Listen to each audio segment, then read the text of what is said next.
All right, y'all, I got another amazingly flavorful recipe done in less than an hour. Let's make chicken marbella, but weeknight chicken marbella. Now, a traditional chicken marbella recipe is very time consuming, but this recipe cuts the time down.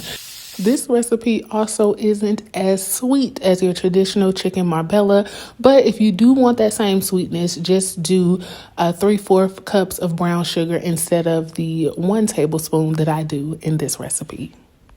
Perfect for the weeknight. This is truly a one skillet meal.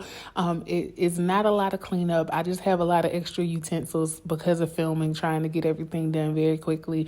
But the great thing about this is a lot of the work is done in the skillet. So you just put it in the skillet, reduce the heat, cover it, and it does all the work on its own. And we love a meal like that.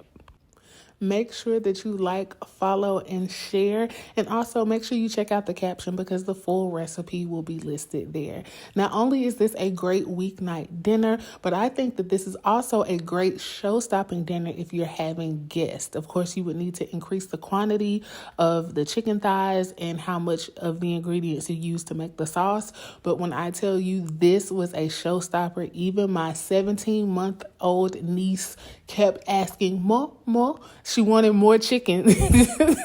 She wanted more chicken, and really what did it was this sauce. I know the combination seems a little weird, but when I tell you how everything melts together, you have the sweetness of the brown sugar and the prunes, but then you have the saltiness of the olives and the capers. Y'all try it this week and let me know what you think. Until next time, it's Lady B.